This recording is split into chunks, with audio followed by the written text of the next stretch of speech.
So good day everyone.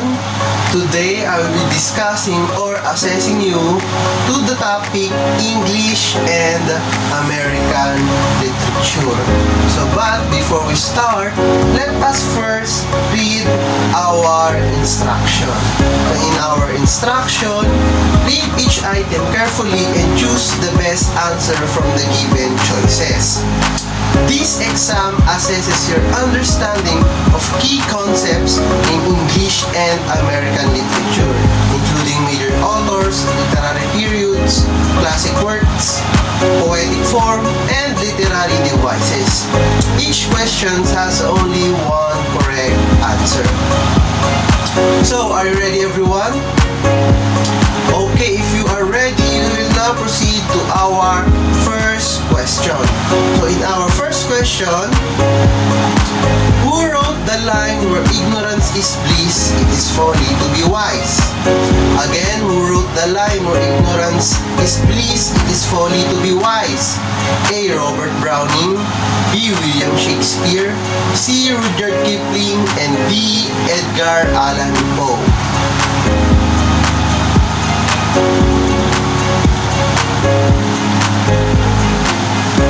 Okay, if your answer is letter B, William Shakespeare, you are correct. So why William Shakespeare?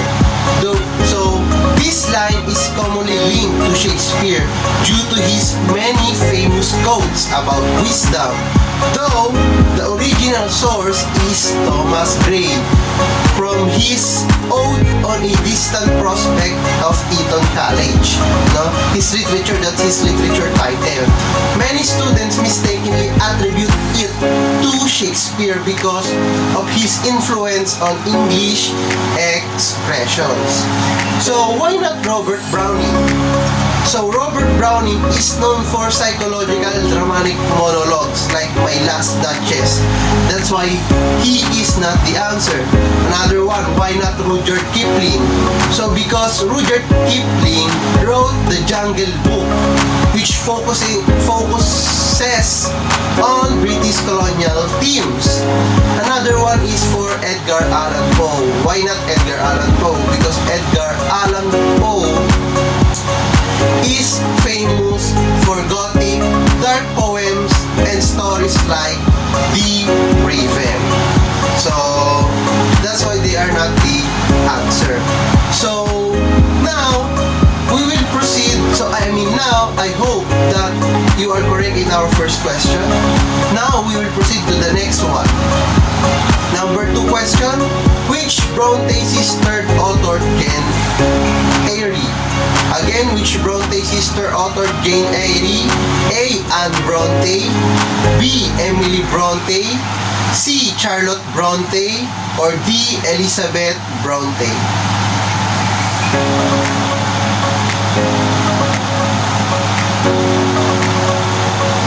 If your answer is letter C, Charlotte Bronte, you are correct.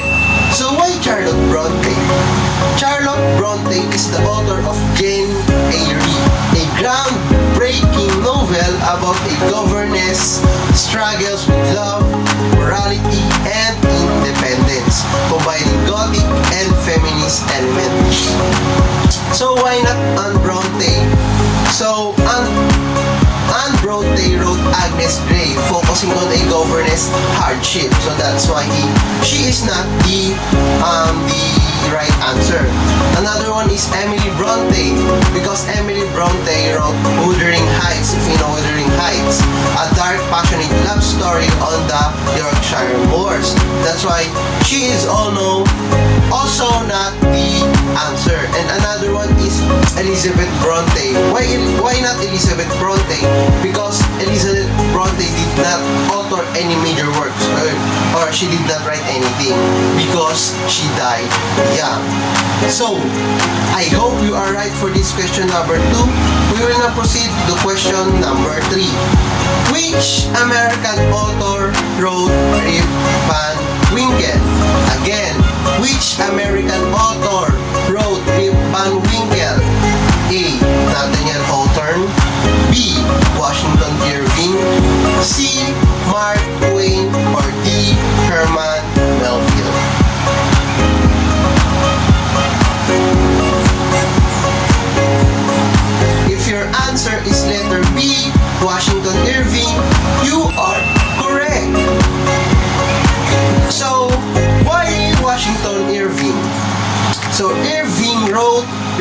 Van Winkle. No? So Rip Van Winkle is a short story about a man who sleeps for 20 years and returned to a changed world. No, he returned to a changed world, capturing an early American folklore and identity. So why not Nathaniel Hawthorne? So Nathaniel Hawthorne is the one who wrote the Scarlet Letter, focusing on sin and guilt in Puritan society. So why not Mark Twain? So Mark Twain wrote The Adventures of Tom Sawyer and Huckleberry Finn, which highlighted American boyhood and satire. That's why he is also not the answer. So why not Herman Melville? So Herman Melville wrote Moby Dick, no?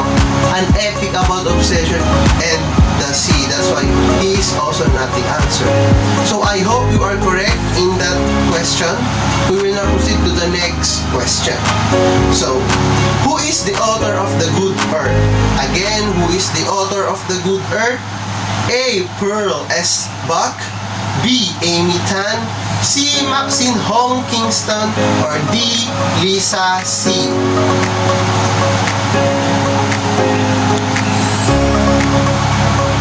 Okay, if your answer is letter A, Pearl S. Buck, you are correct. So why Pearl S. Buck? So Pearl S. Buck wrote The Good Earth, which portrays Chinese peasant life with realism and empathy, winning the Pulitzer Prize. She was known for making Chinese culture accessible to Western readers. So why not Amy Tan? So Amy Tan is the one who wrote The Joy Luck Club, focusing on Chinese-American mother-daughter relationships. That's why she is also not the answer. Another one is why not Maxine Hong Kingston? No, because Maxine Hong Kingston wrote The Woman Warrior, blending memoir and Chinese folklore. Again, she is also not the answer. And why not Lisa C? Because Lisa C wrote Snowflower and The Secret Fun, exploring women's friendship and in historical China. Now that's why she is also not the answer. So I hope you are correct in that question. We will now proceed to the next question. So this next question is, what is the term for a 14-line poem written in iambic pentameter? So this is an easy one. A. Ode, B. Haiku, C. Sonnet, or D. Ballad.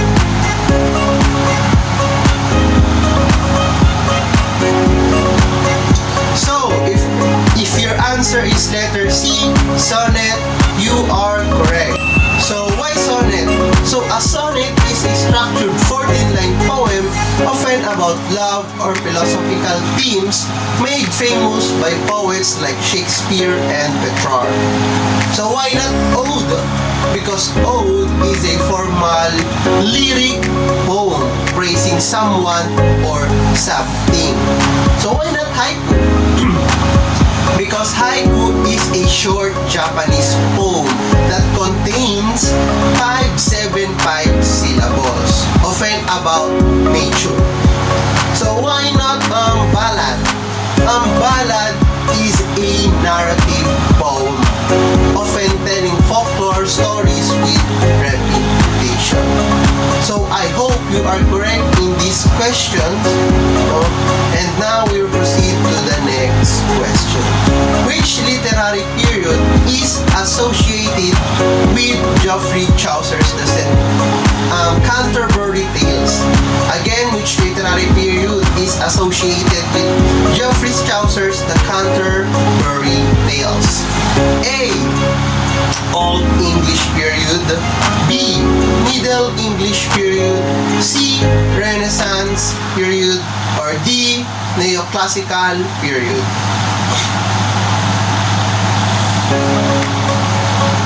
Okay, if your answer is letter B, Middle English period, you are correct.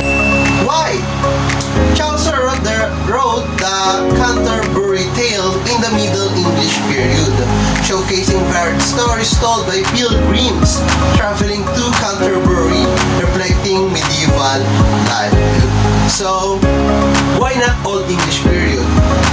Old English period is an earlier works like Beowulf, no? Much more early. While Renaissance period, it's about 1500s, marked by humanism and works like Shakespeare. So it mostly works by Shakespeare. That's why Renaissance is also not the answer. Another one is Neoclassical period. Why not Neoclassical period? Neoclassical period was in 18th century. No, and more on 18th century literature which focus on reasons and order. That's why they are not the answer. I hope you are correct in that question. We will now proceed to the next question. Which American poet wrote The Raven? Again, which American poet wrote The Raven? A. Walt Whitman, B. Robert Frost, C. Emily Dickinson, or D. Edgar Allan Poe.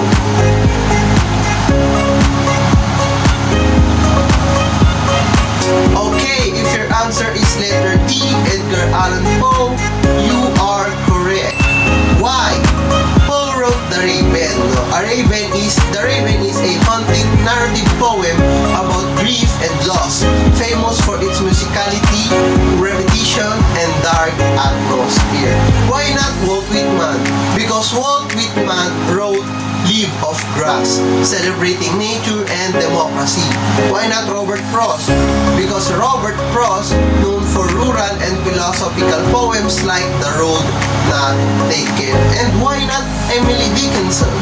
Because Emily Dickinson wrote short, enigmatic poems often about death and nature. That's why she is also not the answer.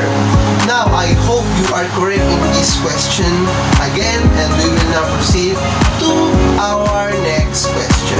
In our next question, which novel features the character Hester Prynne? So it is Hester Prynne. A. The Scarlet Letter, B. Moby Dick, C. Little Women, or D. Uncle Tom's Cabin.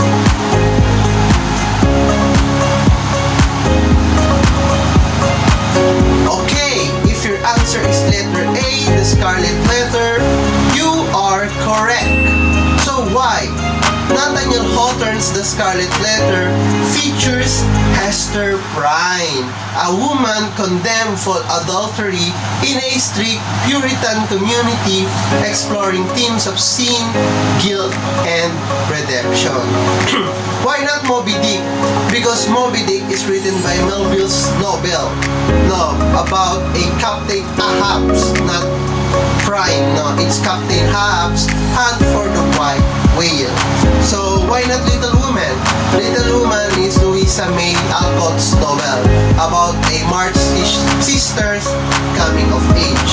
And also not Uncle Tom's Cabin because it is Harriet Beecher's literature about anti-slavery novel.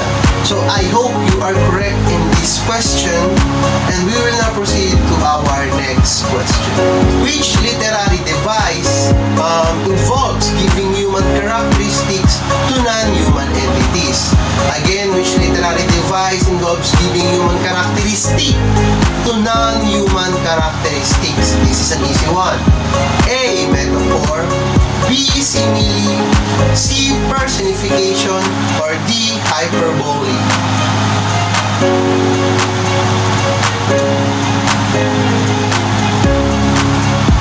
Okay, if your answer is letter C, personification, you are correct. So, why personification? Personifications gives human qualities such as feelings, action, etc. to an object or an idea. For instance, the star dance in the sky.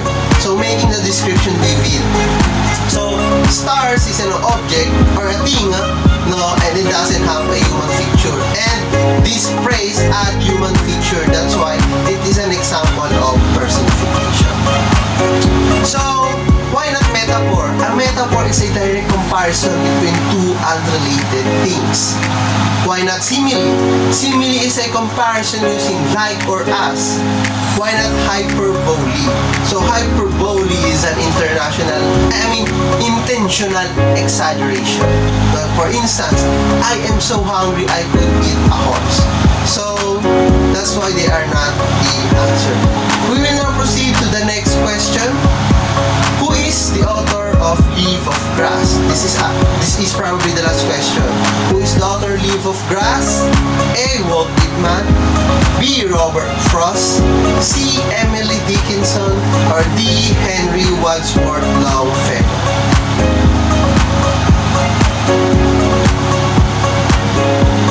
Okay, if your answer is letter A, Walt Whitman, you are correct. Why? Walt Whitman wrote Leaf of Grass. So Leaf of Grass is a revolutionary poetry collection celebrating the self, the body, democracy, and nature, breaking away from traditional poetic form. So why not Robert Frost? So Robert Frost is known for poems about rural life and human decision. That's why he is not the answer. Another one is Emily Dickinson. So Emily Dickinson is again famous for short, often untitled, reflective poems. That's why she is also not the answer. And finally, Henry Wadsworth Longfellow is also not the answer because he wrote narrative poems like Paul Revere's Bride. So that's all for this question, and that's all probably for everything. Count your points, and I hope you get a high score. So that's all for this topic, English and American literature. So thank you for